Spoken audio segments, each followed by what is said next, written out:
Yo, what is crack-a-lackin', Ridge Runner Nation? Welcome back to another Ridge Runners live show.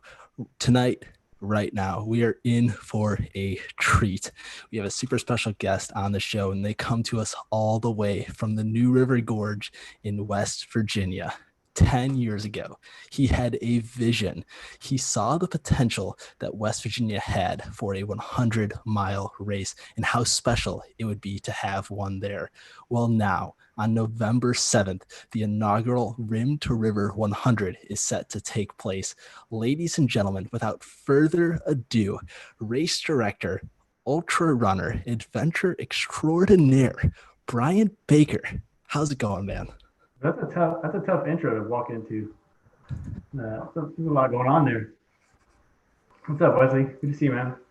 Good to see you, man. Obviously, we got to hang out a couple weeks ago and we were doing some pre-filming stuff, but we were super excited to kind of get you on the live show to talk to us before the show. I mean, before the race, obviously. The race is next weekend already. I know it's coming up quick for you. But yeah, let's start things off with our traditional question before we get too deep into things. What are you drinking tonight? So I'm a big coffee drinker. I drink coffee pretty much all day. So when I stop drinking coffee, I got to switch over to a solid coffee porter.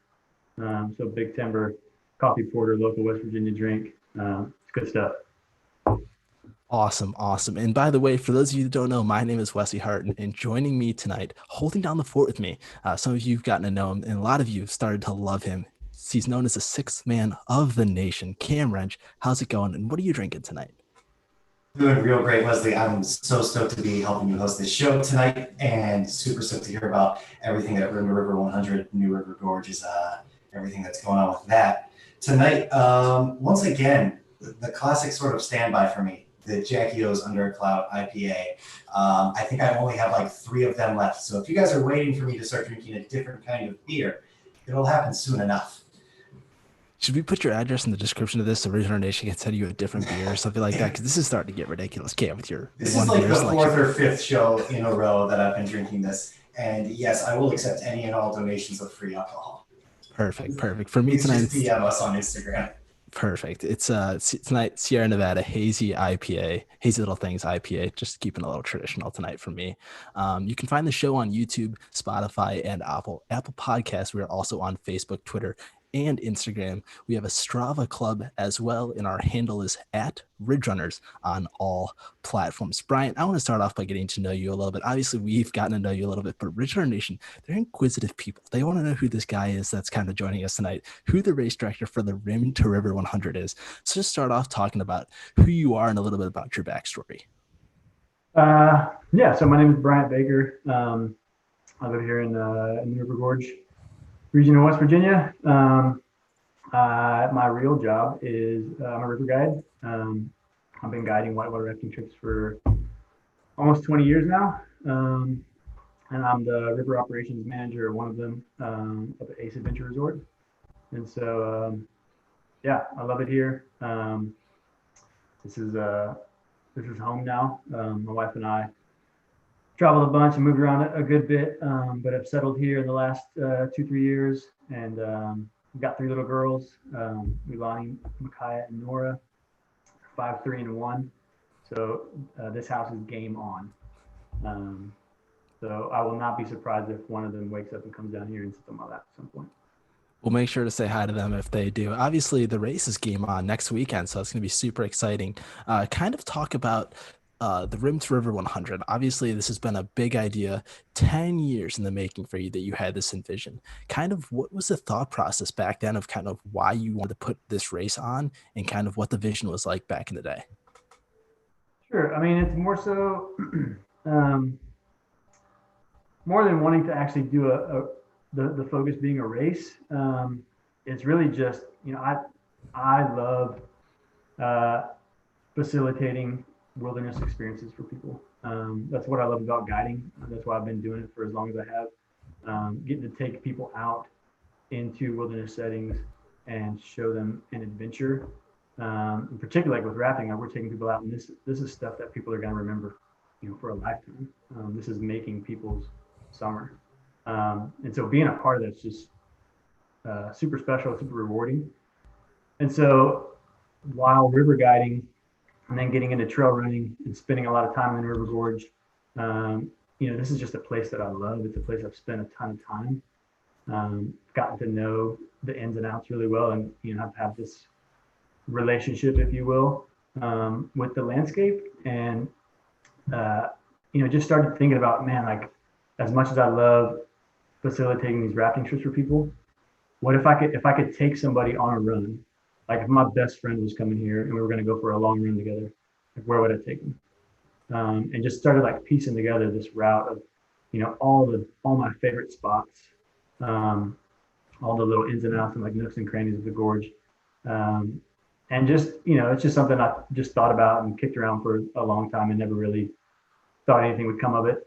And then, and now it's going to happen in less than 2 weeks. So it's still kind of mind boggling that it's really here. But I'm so psyched to share this place with people, and just share the gorge, share this route, just get people out and let them have an experience out there. We had people today on Instagram DMing us, telling us how excited they were to run the race next weekend. And that's just super awesome to see, especially a first year race. I want to talk about, obviously, a lot of people may have a vision or a goal that they want to happen. Maybe they have this huge high in the sky thing that they want to make happen, but they don't really know how to do it. Obviously, this race kind of did that for you. You've 10 years in the making. Kind of what were the first steps for you in kind of putting this race together? Oh man. I mean, a lot of it's just using, when you spend enough time somewhere, you develop relationships with people, you develop relationships with a place. And so, a lot of it was just kind of talking about it with people and kind of throwing it out there. And then using what resources I have, using like the skill sets that I have. Like I really enjoy logistics. And I really enjoy trying to figure out and piece things together. I really enjoy the planning for adventures. And so, that plays really well into race directing. Like I've never directed a race before, and I'm starting with a 100-miler, which is probably not the wisest decision. But I feel really comfortable in it. I feel really good with the course we have and with what we're trying to do. And so really I think a lot of it's just kind of putting yourself out there. Like that's the hardest part, is saying you're going to do it, not just thinking it to yourself, but actually starting to talk about it like, hey, this is going to happen, and making those steps and kind of putting yourself out there and just kind of going for it. So the course is designed, you officially make an ultra sign up link or whatnot, and you decide, okay, let's actually start taking some registrations and whatnot for this race. What was that moment like for you? Shocking, to say the least. We had to get permitting through the National Park Service, and get everything dialed in, get the course dialed in, kind of things set up. And then we had registration starting at New Year's, last January 1st. And honestly, like I set it at midnight for New Year's, and didn't really think, like initially I told my wife, like, we might, if we get 20 people to sign up to do this, like that'd be amazing. If there's 20 people who'd want to come run 100 miles here, like I'd be super psyched to go do that with them. And then like at midnight, my phone just starts blowing up with notifications that people are registering. And it was quickly like, okay, we've got something going here. And since then, it's kind of been, as a friend of mine says, you just kind of hold on to the tiger's tail, and you just go with it. I feel like you have to at that point. I mean, at that point, you've already got tons of runners already ready to go. So now it's you got to make it happen. Now, you're obviously prepared, and the Ace properties prepare for an event like this. Kind of like, obviously, runners may be coming in from different areas and whatnot. Maybe not all runners probably coming from the New River Gorge. People are coming from outside areas. What do you think people are going to expect when they arrive at the property of Ace Adventures? Yeah, I mean, I'm psyched. Like I've my whole guiding career. I started with Ace. I trained there. That's like my family. And so I'm excited to kind of showcase what we have there as well. we're adventure-based company. We do rafting trips, we do climbing trips and zip line trips and all this kind of stuff. But we have like on our property, we have an extensive trail system that ties directly into the River Gorge trail system. And it's just a place that I love. Like I love running there. I love dropping into the gorge from there. And it's not a trail system that very many people know about, if any. Really before I started posting maps and ways to get around and where to start and where to go, like you'd never see runners there. And it's been awesome to see consistently, on weekends, different people, out of state plates, getting on trails, asking, hey, I'm going to be down this weekend. Where can I get on? Where do I start? And trying to check out the ACE course, and then dropping into the gorge and connecting it. It's just exciting for me, to kind of share that with people. And then, ACE is we have 1,500 acres. We have a full-on camping complex and dining hall and lodging. And so it's set up for this kind of event. Like it's a perfect place to host something like this. And so to have that, to have that facility to work with and kind of just use for this is key. Yeah, that's really great to hear. And we've actually got our first question tonight from the chat. I did say it in the chat, but if you didn't see, if you got any questions for Bryant tonight, make sure to ask them there. I'll be monitoring that all night, responding to anything you guys have to say, and then also letting Bryant know, because he'd probably rather hear his responses anyways. But this first one is from Caleb Bowen, and he asks, what would you say is the most iconic section of the course? No definition for what iconic means to him, so we're going to let you decide, Bryant. Nice. So that's a good question. Like iconic. So part of designing the route was like, what are the places you kind of have to go to in the River Gorge? So the most iconic place we're going to go on the route is easily, you could say, Long Point. It's the classic River Gorge overlook. You go out, it's this exposed rock. You've got the River Gorge Bridge right there in front of you. Phenomenal views. So as far as iconic, like that's got to be it, I'd say.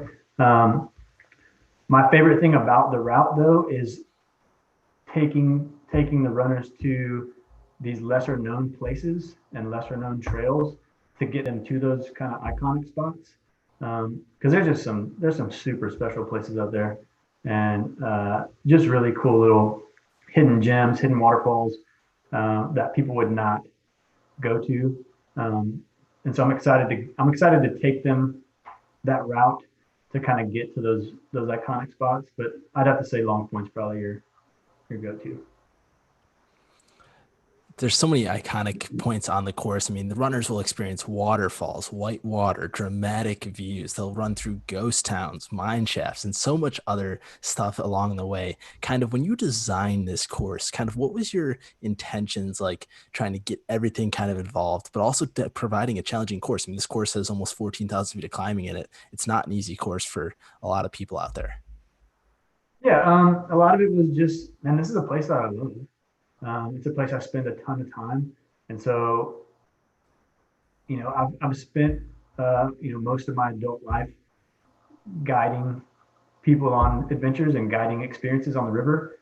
And it's the same kind of mindset. Like, man, where can I take people? Like, where can I show them these cool spots?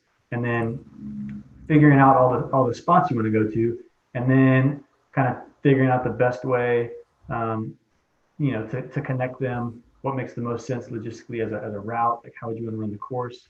It isn't out and back, and then on the out and back, like there's a couple little spurs that we're going to do where you're just going to go a little mini out and back one time. And so, it's a different route. It's not like a traditional ultra where you're doing a point to point or where you're doing a loop. But there were just places I really wanted people to go. There were certain, spots where I've run in the past and just thought, man, like this is awesome. Like this is where runners want to run. And so trying to just piece that together and really just showcase the best of the River Gorge, and really just, it's like I said, it's kind of like just taking a buddy. Like if I was going to go take them somewhere, like, man, this is where I want to take you. This is where I'd want to run to this point and then go to this point, catch this overlook. One of my favorite things about the course is with Ace, and then at some spots in the gorge, like at Long Point. I love that we get to go and you get to these big views and these overlooks where you get to see other parts of the course. Like you might see what you're going to be running at 10 miles down the trail. And I feel like that's fairly unique, especially on East Coast route, on the East Coast Ultra. So getting to be at these spots where you're at mile 7 and you get to see mile 17, and then you can see mile 23 down the other direction. It's just really cool. Yeah, that sounds really great. And we got another question from the chat. This one is coming from Samuel Hartman, and he asks about the course. How muddy do you expect the route to be, Brian? How muddy? How muddy? Yeah. Man, it has been so we just finished up with Golly season, which is when they release water on the Golly River, September, October. The Golly is like world-class whitewater. And so I was just having a conversation today. I think we had the sunniest Golly season I've ever been a part of. Like so many sunny days in the fall, which is phenomenal. We are supposed to get hammered with rain tonight and tomorrow. But race week looks phenomenal. Like I'm kind of shocked. I don't even want to say what the temperature is saying it's going to be because I kind of don't believe it. But the trails are in great shape. Typically, they had until today, trails have been bone dry, which is not common in West Virginia. I typically, when people ask me if the trails are muddy or if they're wet, I tell them they're West Virginia dry, which means they're wet, but not as wet as they could be. So that's kind of you just run in the mud here. Yeah. All right. And we're sure that the runners listening tonight are going to love that beta. But Brian, I had a question that I just recently thought of, which is you've mentioned before, right? Like how you got into guiding is, you want to share these like wilderness experiences with people. And talking about the course, I've heard you say, well, you get to see all these different special points, not just Long Point, but, some places that you might not necessarily find unless you're a local or somebody who knows, right, where to go. Do you think that when you share these like almost secret spots with people, do they make them more special to you? I don't know. That's a good question. I don't know if it makes it more special. I just really, for whatever reason, it's the same way with my girls. It's the same thing. Like for whatever reason, I can like vividly enter into other people's experiences. It's like even if I've done something 1,000 times, if it's the other person's first time, like it feels like it's my first time. And so just like getting to share that stuff with people, it's super exciting to me. I don't know if it necessarily makes it more or less special. It's funny because I'm race director now, and I'm not a big racer. Like I don't enter a lot of races. I've done a handful of races. I enjoy them, but I'm much more a solo runner. I like to go out by myself. I like to just go do big routes, big runs kind of on my own. And running's really, for the most part, a pretty private thing for me. And so it's just interesting to like be interacting with all these runners in this way. And like, even though like running's not something I go do with people. And I don't even really run that many races. I think that's such a unique dynamic because obviously, like you just mentioned, like you don't run a lot of races and you don't like running with people, but obviously you love sharing those epic moments with people. And there'll be so many of those next weekend at the inaugural Rim to River 100. I kind of want to talk about Adventure Appalachia. Obviously, in the nonprofit there, kind of dive into kind of how that started and kind of how that works hand in hand with the race. Sure. I think Adventure Appalachia is a big reason why the race kind of pushed us over to take that final step of like, okay, this is going to happen. Like we're going to do this. So Adventure Appalachia has just been a dream of my wife and I's for a number of years. We've worked in the outdoor industry together for a long time. She was river guide for a number of years. We worked wilderness therapy together out in Southeast Utah. Just taking youth out into wilderness and just seeing the power of that and seeing how, people can have these transformative experiences. And then also how empowering it is, and just how there's so many parallels in the outdoors that you can gain, that you can apply to just dealing with life. And so, Adventure Appalachia is the goal of it is to just expand access to outdoor adventures for youth, here in the River Gorge. Um, my wife and I, big reason for us moving here was because we wanted to raise our three girls in a place where they have just wide open access to wilderness. And so, I feel extremely lucky that 5 minutes out my front door, I can be in 70,000 acres of, of just nature and creation. And that's really important to me. Like me having that time makes me a better person. And it's important for me to share that with my kids. And so, we've often thought about how, like, because my wife and I both have these skill sets where we can take our kids out and we can take them rafting, we can take them climbing and do these things. Like, that's great. But if your parents, like if you live here and your parents don't have those skill sets, then really your only other option is to pay for a guide and pay for an outfitter to take you, right? And the vast majority of kids who live here, their parents can't afford to do that. Like, they can't afford to pay for an outfitter service or a guide service to go take them rafting. And so that a lot of local youth don't get to experience the stuff that's right in their backyard because they don't know somebody with the skill set to take them, and they can't afford to pay somebody to take them. And so, there's this gap that, Adventure Appalachia, like, the point is just to close that gap and to connect the local youth with what's right here in their backyard, connect them with, the guided outdoor adventures, and just kind of mitigate the cost barrier. Yeah, that's a really great sentiment. We're going to want to talk more about that, Brian, but we got another question from the chat. Sean, whose YouTube handle is Thumbs Up Runners, he wants to know, because the course looks so epic, is there any preview on the buckle that finishers are going to be getting? Ooh, I've posted a couple pictures. I think I posted a couple pictures of it. Maybe I'll see if my wife can grab us one. I can hold it up later. Yeah, the buckles turned out really well. It was funny when we started doing the stuff with the race. That was like one of the first questions I got was, okay, is there going to be a buckle? What's it look like? Which is classic ultra concern. Is there going to be a buckle, and what does it look like? Like, those are key questions when signing up for a race. Yeah, it seems that way, but I want to know, does anybody actually wear their 100-mile buckles? I don't have one. Wesley, do you have one? I do. I was going to say. That's why you don't wear one, because you don't have one. I've never seen anybody wearing a 100-mile buckle before.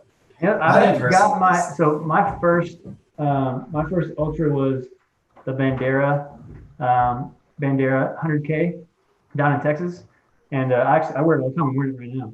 Like, I wear that thing all the time. It was my first race, so I wear mine. My wife just handed me. I don't know if that's going to show up good. There's our. Looks good on my end. Yeah, that's awesome. Mm-hmm.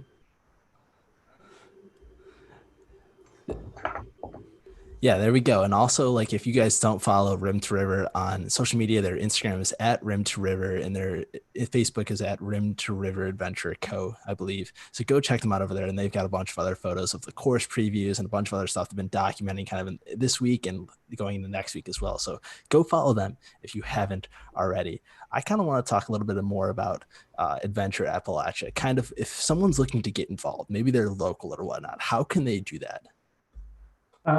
So right now, Adventure Appalachia was kind of, we were going through getting it registered as a nonprofit, and kind of jumping through those hoops and then figuring out, okay, what are we going to do? And in that planning process and kind of figuring out the nonprofit side of things, is kind of when this whole idea of this race and this 100-miler, just kind of just went perfectly together, because we were trying to figure out funding for the nonprofit and looking at grant writing and different avenues for that. And it just popped in my head one day, like, man, why don't we like skip the the grant writing and spending our time doing this other stuff. And what if we just make this race, and then we just use the race as funding for the nonprofit? And so we just kind of ran with that, and that's kind of what spurred on the initial, like, okay, we're gonna make a 100-miler. And I've had the route in my head for years and years. So there was no like legwork as far as putting that together. It was more so just the other side of like, okay, we got to market this, we got to put it out there. And so that's kind of how that came together. And really right now, like Adventure Appalachia we're not doing any programming as of yet, because all of our funding is coming from the race. And so that was one of the keys, was, okay, if we're going to do this, then we've got to really focus on this race. We've got to make this legit and make this a thing. And then if we can do that, then we can fund what our goal is with Adventure Appalachia. Yeah, that sounds really great. We got a question from the chat that feels a little related to this. Endurance Headquarters said his name's Mark. I just saw that. He's asking, is Adventure Appalachia set up to accept donations? And if so, where? That's a good question. It's not yet. It will be like probably as soon as the race is over. We've just been kind of waiting to just move the funding in from the race. But as soon as that happens, we'll put it out there. We'll let people know. We'd be psyched for donations to Adventure Appalachia. A lot of the proceeds from the race are going right into funding the programming for that. So all you guys and gals who've signed up to run, like that's what you're going towards, which is awesome. And just a little plug there, Mark, Endurance Headquarters, they're our hydration sponsor for the race, and they're awesome. Like I didn't really know about them at all, and then this past winter, he reached out, his local West Virginia business, great hydration stuff. I started using his stuff this winter, trying it out, and just phenomenal stuff. And so it's going to be stocked at every aid station. All the runners get stuff in their swag bags from him. So we really appreciate what he's done for us. That is awesome. I feel like the local community has really kind of dove in on this concept of, okay, this is West Virginia's first 100-miler. We got to all kind of come together to make this thing super epic. For those of you that don't know, there'll be local businesses volunteering at aid stations on the course. So maybe there's a couple of businesses at each one kind of throughout the day. Kind of what does that mean to you, kind of having the support from the community kind of backing that at the aid stations? Yeah, it's huge. And ideally that was kind of always what I'd hoped it would be, or would become eventually. I didn't think it would get to what it is this quickly in the first year. But yeah, having this local outdoor community is pretty tight knit, and like what we all have in common is that we love this place.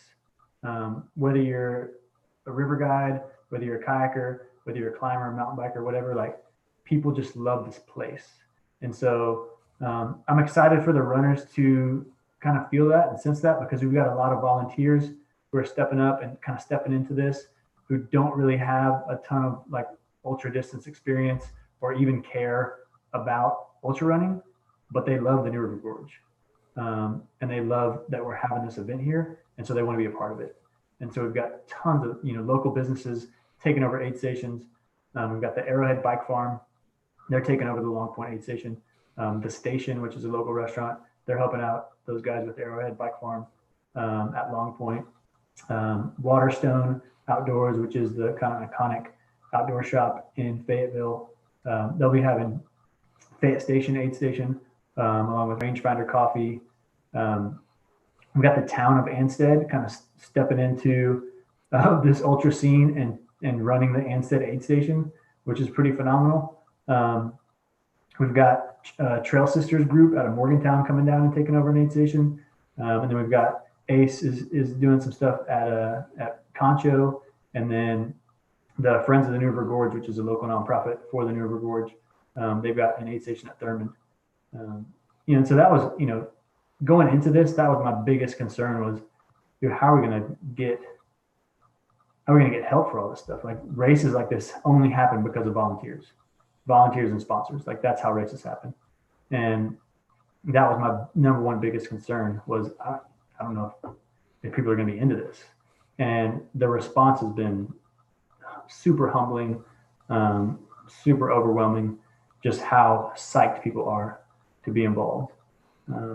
It's just really cool. Rangefinder Coffee, by the way, 10 out of 10 recommend. I had their mocha when I was in town. Unbelievable. Like it was the best mocha I've had this year, if not ever. Super awesome coffee there. You kind of described about who's going to be at the aid stations and the level of excitement that the volunteers are going to have. But what should the runners kind of expect when they get to the aid stations? Like what kind of food are you going to have? What's the atmosphere going to be like? Like what is going to make some of the aid stations iconic? Yeah. So, I mean, the aid stations will have like your classic ultra foods. We're going to have gummy bears. Like gummy bears are my go-to at any point in time, like whether I'm running or not running, like it's gummy bears. And so you're going to have gummy bears available to you at the aid stations. So, we'll cook some hot foods for the night session stuff. Some quesadillas, well, PB&J.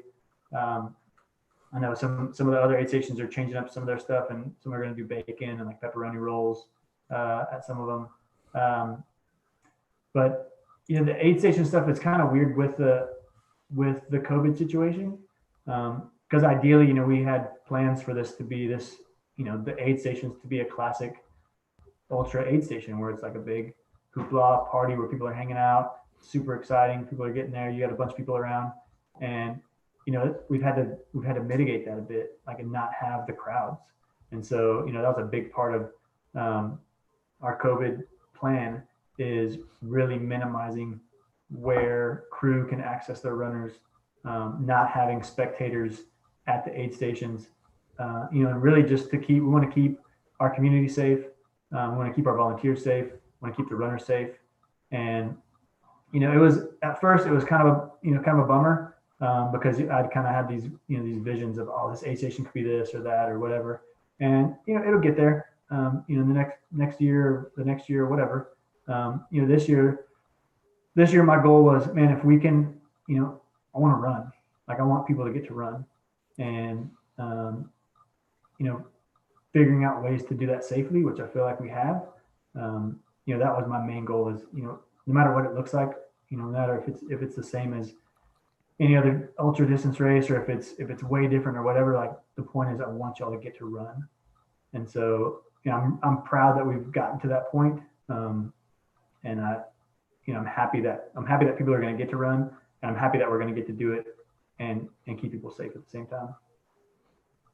Dude, I mean, as a first year race director and having to go through everything that you've been through this year just kind of shows your character and like your sediment through all of this. I mean, you've been basically dealing with the most adversity that any race director in the whole industry has faced in the past X amount of years. And it's kind of awesome to kind of see you take it in stride and kind of run with it.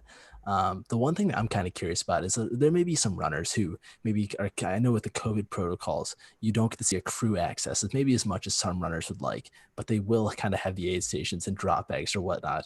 Do you think, like, is it set up in a way for them to succeed as well, even with limited crew access throughout the day? Yeah, I mean, I think it's, we've had some meetings with our aid station folks, and kind of told them, like, look, like it's even more so on you guys and gals to really like support these runners, because it's changed. It's not what it was originally set up to be. And even when we got through the COVID stuff with the Park Service and kind of came up with a game plan, and we're on the same page, and they agreed with what we were trying to do. I put it out to all the people who registered, like, hey, this is not the race you signed up for. Like, there's been significant changes, particularly to where your crew is going to be able to access you. And it's made it burlier for sure. There's sizable stretches where you're going to run 20, 25 miles and not see your crew. And for some people, like, that's not something they want to do. And I totally respect that. And so when we came up with the COVID kind of operational plan, we gave everybody a couple weeks, like, hey, no questions asked. If this isn't what you want to do, full refund, like, no problem. And then, because it's different. It is really different. On the other hand, like, it's super exciting to me, like seeing people, because we're still sold out. Like we've still got 200 people coming to do this thing, and it's just cool to know that they're going to go, like they're still wanting to do it, even dealing with all these extra logistics and ins and outs and making it harder, not having their crew everywhere. And then also thinking about, and like if you're dialed in physically to where you're ready to run a 100-mile race in 2020, that means like you've put in work, because there's been virtually no races to use for training. Like you had to get out on your own motivation and put in the time. And that to me is like just super exciting for people. Like, man, you guys have worked for this. And so and I know people are just chomping at the bit to do an in-person legit race. And I'm excited for them to do it. Yeah, that's really great to hear. And we can sort of like feel that energy, at least when I speak to other ultra runners, right? They want to race so bad. They miss this community. They miss getting to celebrate the way that we are at these races. And so in the chat, there's been a few people who have mentioned that this is actually going to be their first 100, even with all the new restrictions, everything else that's going on. And they wanted to know, Bryant, what is your advice to somebody running a first time 100? You're there, like you signed up, you're doing it. So, that's the biggest step. I've had a number of runners reach out to me, telling me, hey, emailing us, this is going to be my first 100, asking questions, this and that. And I'm so psyched to see and hear that. Just knowing, the New River Gorge is not, we're not known as a place to go run. And that's kind of one of our goals is like this, we're known for our whitewater, we're known for our climbing, we're known for our mountain biking, as we should be. Like it's all world class. But the trail running here is just as world class. And, I would love to have the New River Gorge be known as, man, like that's a place to go run. That's a place to go do a 100-miler. And to bring people into the sport of ultra running, runners who haven't done a 100-miler yet and are willing to go try. Like that's exciting to me, to get people to push themselves and to step out. It almost like the people who are doing their first 100-miler at the first 100-miler in West Virginia, like I couldn't ask for anything else. Like that's exactly the kind of experience I want people to have here. Because for a lot of the local community, this is going to be their first 100-miler. This is going to be their first ultra distance experience in the New River Gorge. And so just kind of getting to bring all that together and kind of just see people's reactions and just kind of how it unfolds, like is thrilling. It's thrilling is like not even describing like how it's gonna feel and whatnot. Like I was out on the course, I did a 6-mile run out on the course about a week ago, and I was like, wait, how can I run this race? Like I'm not trained at all for 100-miler, but like being out there and experiencing the scenery and just kind of everything that West Virginia had to offer. I mean, the course was absolutely beautiful. It made me just want to hop in, and I'm just not ready for that. But I mean, it just kind of is one of those places. There's only certain places in my life that kind of, when I run that trail, it just kind of transforms my life and kind of brings it to a new meaning. It's just kind of like it boosts my mood no matter what I'm doing. Like everything just kind of gets tossed out the window. And that day in the New River Gorge was one of those days. So I think runners are going to absolutely love it. Cam, I think you had another question, right? I do. And so, Brian, if you could you please explain some of the new COVID protocols? Like what specifically is going to be different about aid stations? It's one thing to say that it's going to be different, and I assume we all are thinking masks and 6 feet, but you also said hot foods and pepperoni rolls. So how are you going to get those to the runners with all those things going on? Yeah, good question. So the main thing that we're addressing with the COVID stuff is, two places. It's a start where you typically got a massive group of people, 200, 300 people, whatever, starting at a race. And so the start line is going to look different, where we're going to start in waves of 20 runners at a time, and we're spacing them out by 15 minutes. So this course is going to be spread out. It's going to take us about 2 hours to get everybody off the start line. So we'll start at like 5:45 in the morning, and then the last wave will start at 8 in the morning. So that was one place where we're kind of working on just kind of changing things and mitigating the COVID situation. There'll be temperature checks for the runners. Everybody will be wearing masks at the start line, start area. And then masks will be something that people got to wear at the aid station. So the volunteers, aid station workers, will be wearing masks. As runners get to the aid station, there'll be signs up to remind them, pull your buff up, pull your mask up, whatever. And so we'll be masked up at the aid stations. And then, the big thing was just mitigating any of the contact between the volunteers and the runners, and then also the contact between like what the volunteers are touching on the runners, as their personal gear, and what the runners are touching at the aid station. And so it's going to be, as opposed to coming into an aid station just kind of grabbing whatever you want and then refilling your water bottles and then going, you're going to come up and every aid station has a menu.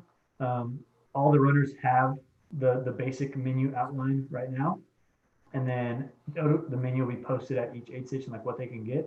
And so you come up, you look at the menu, you tell them what you want. They're going to reach on the table behind them, grab the stuff, put it on a paper towel, set it on the table for you. You grab it, you go on your way, you've got your food. If you need something refilled, you need your hydration flask refilled, you're going to unscrew your top, you're going to hold it out. They're going to have a pitcher of water of Endurance HQ, and they'll pour it into your flask for you. You screw it on. Nobody's touching anybody's stuff. So we feel really good about it. These are, have become like best practice in the ultra scene.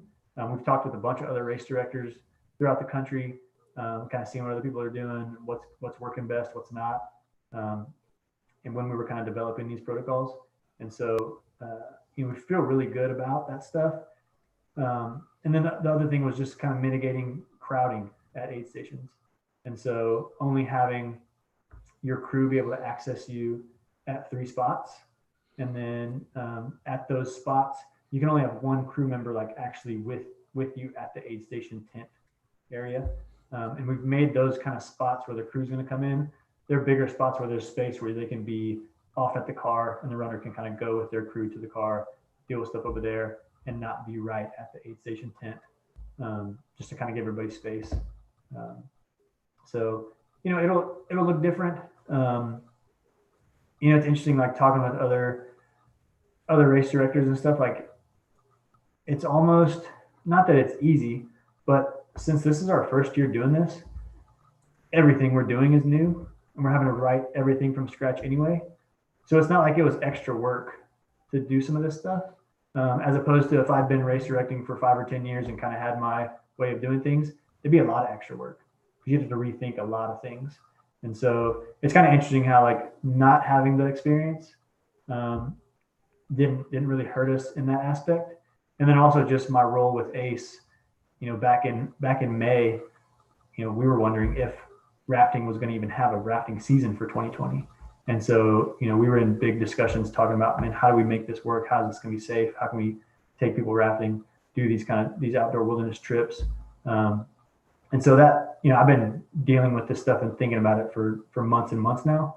And so transferring that to a race really was fairly seamless as far as just already having kind of the mindset for that stuff. All right. And the more you describe this stuff, I think I'm like in the same camp as Wesley. Like, how do I get into this race? I've been injured since February. Anybody who knows me, I did a half-hour run walk this morning, and I'm like, run walk's basically how you pace 100 anyways, right? Like a half hour, 27, 28 hours probably. Yeah. Dude, me and you could do this thing in we'll get in there and so you can make it 20 miles and then drop there probably. That's how far we make it right now. Let's not take this from people if we're going to do that. Yeah. But we digress. We got another question from the chat here for you. Josh Keck wants to know, let me scroll back up real quick. He says that it seems like at least a dozen people have dropped out. Can you share what the common reasons are? I'm not sure if they've shared that with you via Ultra Sign Up. Josh also says that he knows that training has been hard for pretty much everybody this year with everything that's going on. Yeah, I'm sure it has. We've had, since the our COVID protocols came out, I forget the date. It's probably been a month and a half, maybe almost 2 months. Since then, there's been a ton of shuffling in the just entrance and who's registered, who's dropping out, who's wanting to transfer to next year. And, um, my what I kind of came to with that was, and I'm not like, people are having to deal with too much stuff this year. Like, people have enough stuff on their plate. And so if somebody doesn't want to run, you don't have to, like, don't run. You can have your money back. You can transfer to next year, whatever. Like, I don't need a reason. Um, I'm not trying to take people's money. Like, I just want, if people want to run, I want to give them that experience. And so, there's been a ton of shifting with, there's COVID stuff, there's travel restrictions, there's people don't want to travel because they've got somebody who's high risk in their family. And I get all that. People haven't trained. I get it. And, I'm not going to say which reasons are good or not, or which ones deserve to get the money back or not, like, whatever. Just in all of that, like, I've become just so much more, just got such a high level of respect for everybody who's coming to run. Because I know, like, it's not an easy year to do this. Like, it's not an easy year to put it on our end. It's not an easy year to run it either. And so I fully, I fully see that and get that, and I have a lot of respect for it. I kind of think the challenges that runners will face, and then also the challenges that you face this year, will just make this year more rewarding than it would have been. Just kind of culminating the efforts of everyone together. It should be a super awesome weekend next weekend. We just wanted to remind everyone real quick, whether it's your first time tuning into a live show or if you've been watching since the beginning, click the subscribe button for us on the YouTube. If you're new to Ridge Runner Nation, welcome. We've been looking to get into West Virginia and whatnot. We kind of have most of the East Coast all over, but West Virginia has been the one state we kind of like missed out on. So we're super pumped to kind of meet you guys. For those of you that don't know, we'll be out on the course on race day filming a documentary about the race. So we'll actually be out there with a bunch of cameras and doing a bunch of stuff on race day. So we're super excited to kind of get to know you guys a little more on race day. Bryant, I've got a question I got to ask you. And I know if she's not watching right now, she's going to be watching later. I want to talk about your wife, Laura, and the impact that she's had on your life and this whole process as a first year race. Man, I can't even begin to describe. She's my best friend. She's a total badass. She can do everything I can do. She can do and do it better. And so, like, yeah, she's amazing. The picture that you guys had up for this episode, they're both of us. One's rafting, one's when we were backpacking. The hiking picture was when we finished through hiking the Appalachian Trail, and we were up on Katahdin, and I'm kind of up on her back. She's holding me up, and that picture, like, we did it kind of as a joke, but that picture really just is the epitome of our relationship. Like, I get these grand ideas and want to go have these huge adventures, and she's all about doing it, and then she actually does it better than I do, and then she ends up carrying me to the finish. And so, yeah, she's been awesome in all this stuff. Like, she's doing aid station stuff right now, trying to piece that stuff together, and just super supportive, all the while being mom to three crazy kids. So yeah, she's amazing.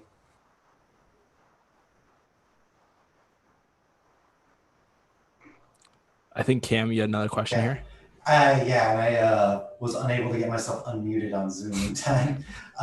Rookie. Yeah, so it was absolutely a rookie mistake. But so we've got a couple of questions from the chat that seem kind of similar. One was about what is cell coverage like on the course, and then what is cell coverage like for crew who are going to be driving to the different aid stations? Good question. So cell phone coverage has gotten exponentially better in the last 4 or 5 years in the gorge, particularly with AT&T. So if you have AT&T, you can expect to have really good service pretty much throughout the course. The one aid station that's going to have spotty cell phone service, even for AT&T, is Kennard, which is a spot that crew will get to go to.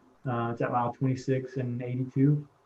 Everywhere else, your cell phone service will be great if it's AT&T. Some of the other carriers, it's going to be in and out. It's going to be spotty.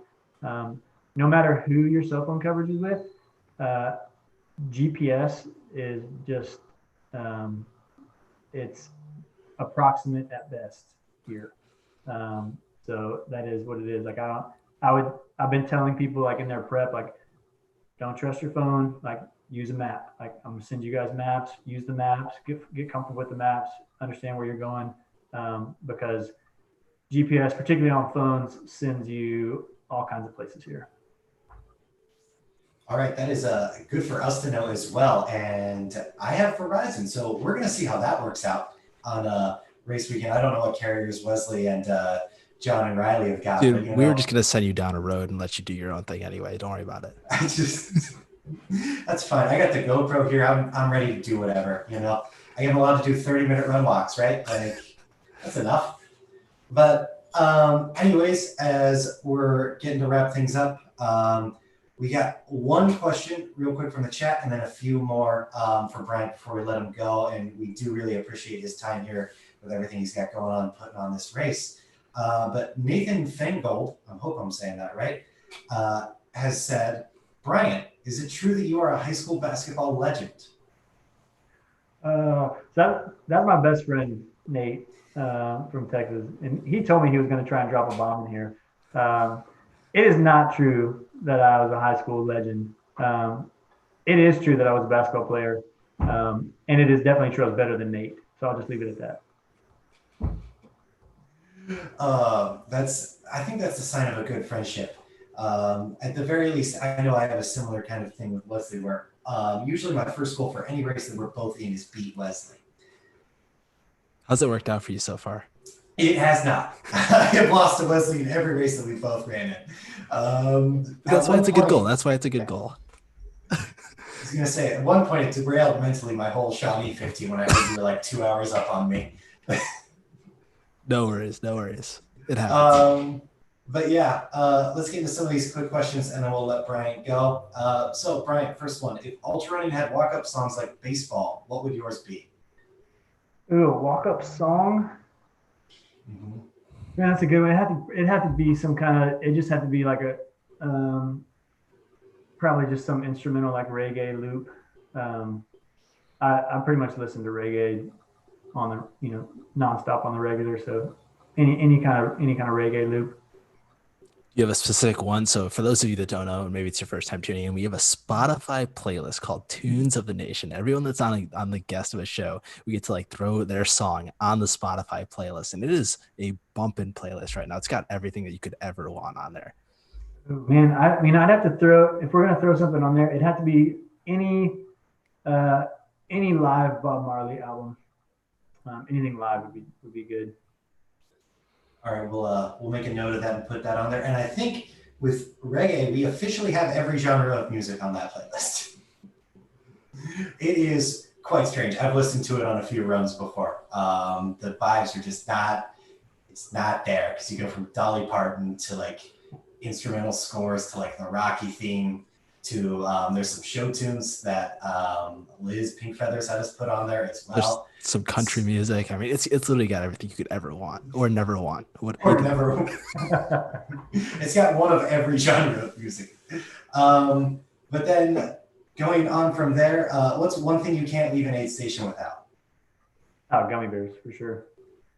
Yeah. Makes sense. I was going to say, this is the first race I've heard of having pepperoni rolls, and I haven't quite been able to stop thinking about that since you said that.